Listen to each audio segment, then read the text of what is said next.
ಕರ್ನಾಟಕದ ಕರಾವಳಿ ಮತ್ತು ಮಲೆನಾಡು ಭಾಗಗಳಲ್ಲಿ, ವಿಶೇಷವಾಗಿ ಉತ್ತರ ಕನ್ನಡ ಮತ್ತು ಶಿವಮೊಗ್ಗ ಜಿಲ್ಲೆಗಳಲ್ಲಿ ನಾಮಧಾರಿ ಸಮುದಾಯವು ಅತ್ಯಂತ ಪ್ರಮುಖ ಹಾಗೂ ಗೌರವಾನ್ವಿತ ಸಮುದಾಯಗಳಲ್ಲಿ ಒಂದಾಗಿದೆ.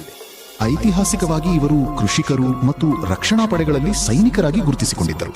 ಉತ್ತರ ಕನ್ನಡದಲ್ಲಿ ಇವರು ಮುಖ್ಯವಾಗಿ ಭೂಮಾಲೀಕರು ಮತ್ತು ಕೃಷಿ ಅವಲಂಬಿತರಾಗಿದ್ದಾರೆ.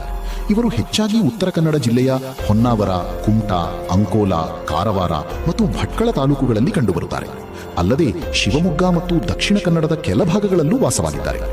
ನಾಮಧಾರಿ ಸಮುದಾಯದ ಉಗಮ ಮತ್ತು ಇತಿಹಾಸದ ಹಿಂದೆ ಸುದೀರ್ಘವಾದ ಮತ್ತು ಆಸಕ್ತಿದಾಯಕವಾದ ಪೌರಾಣಿಕ ಹಾಗೂ ಐತಿಹಾಸಿಕ ಹಿನ್ನೆಲೆ ಇದೆ. ಇದನ್ನು ಮುಖ್ಯವಾಗಿ ಹಳೆ ಪೈಕ ಅಥವಾ ನಾಮಧಾರಿ ಪುರಾಣ ಎಂದು ಕರೆಯಲಾಗುತ್ತದೆ. ಪೌರಾಣಿಕ ನಂಬಿಕೆಯ ಪ್ರಕಾರ ಈ ಸಮುದಾಯದ ಮೂಲವು ದೇವಲೋಕಕ್ಕೆ ಸಂಬಂಧಿಸಿದೆ. ಈ ಸಮುದಾಯದವರು ಹಣೆಯ ಮೇಲೆ ವಿಶಿಷ್ಟವಾದ ನಾಮವನ್ನು ಧರಿಸುವ ಸಂಪ್ರದಾಯ ಹೊಂದಿದ್ದಾರೆ. ಆದ್ದರಿಂದ ಇವರನ್ನು ನಾಮಧಾರಿ ಎಂದು ಕರೆಯುತ್ತಾರೆ. ಇದು ರಾಮಾನುಜಾಚಾರ್ಯರ ಶ್ರೀವೈಷ್ಣವ ಪಂಥದ ಪ್ರಭಾವದಿಂದ ಬಂದಿದ್ದು ಎನ್ನಲಾಗುತ್ತದೆ. ಪುರಾಣಗಳ ಪ್ರಕಾರ ಭಗವಾನ್ ವಿಷ್ಣುವು ಯೋಗನಿದ್ರೆಯಲ್ಲಿದ್ದಾಗ ಅವನ ಕಿವಿಯ ಮಲಿನದಿಂದ ಮಧು ಮತ್ತು ಕೈಟಭ ಎಂಬ ಇಬ್ಬರು ಶಕ್ತಿಶಾಲಿ ರಾಕ್ಷಸರು ಹುಟ್ಟುತ್ತಾರೆ. ಇವರು ಬ್ರಹ್ಮದೇವನಿಗೆ ತೊಂದರೆ ನೀಡುತ್ತಾ ವೇದಗಳನ್ನು ಅಪಹರಿಸುತ್ತಾರೆ.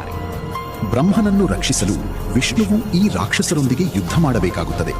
ಈ ಮಹಾಯುದ್ಧದ ಸಮಯದಲ್ಲಿ ವಿಷ್ಣುವಿನ ಬೆವರಿನಿಂದ ಅಥವಾ ಅವನ ದೈವಿಕ ಶಕ್ತಿಯಿಂದ ಒಂದು ಶಕ್ತಿಶಾಲಿ ಸೈನಿಕ ತಂಡ ಉದಯಿಸುತ್ತದೆ ಎಂದು ನಂಬಲಾಗಿದೆ.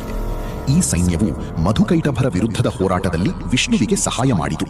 ಈ ವೀರ ಸೈನಿಕರೇ ನಾಮಧಾರಿ ಅಥವಾ ಹಳೆಪೈಕ ಸಮುದಾಯದ ಪೂರ್ವಜರು ಎಂಬುದು ಮೌಖಿಕ ಪರಂಪರೆಯ ನಂಬಿಕೆ. ದೇವತೆಗಳನ್ನು ಮತ್ತು ವೇದಗಳನ್ನು ರಕ್ಷಿಸಲು ದೇವಲೋಕದಿಂದಲೇ ಬಂದವರು ಎಂಬ ಕಾರಣಕ್ಕೆ ಇವರನ್ನು ದೇವಲೋಕದ ಸೈನಿಕರು ಎಂದು ಕರೆಯಲಾಗುತ್ತದೆ. ಹಳೆ ಎಂದರೆ ಪ್ರಾಚೀನ, ಪೈಕ ಎಂದರೆ ಸೈನಿಕ.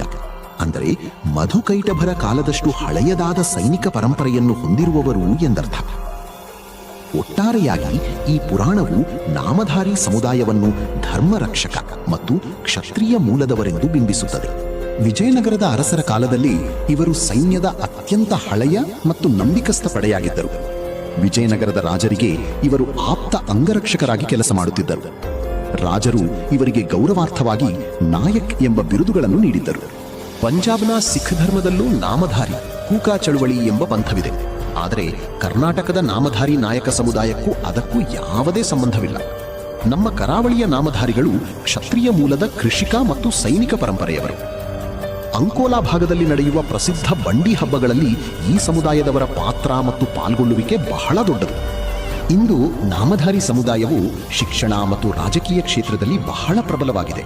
ಉತ್ತರ ಕನ್ನಡ ಜಿಲ್ಲೆಯ ರಾಜಕೀಯ ನಿರ್ಧಾರಗಳಲ್ಲಿ ಈ ಸಮುದಾಯದ ಮತಗಳು ನಿರ್ಣಾಯಕ ಪಾತ್ರ ವಹಿಸುತ್ತವೆ. ಅಂಕೋಲಾ ಭಾಗದಲ್ಲಂತೂ ನಾಮಧಾರಿ ಸಮುದಾಯದವರು ಸಾಮಾಜಿಕ ಮತ್ತು ಸಾಂಸ್ಕೃತಿಕವಾಗಿ ಅತ್ಯಂತ ಸಕ್ರಿಯರಾಗಿದ್ದಾರೆ.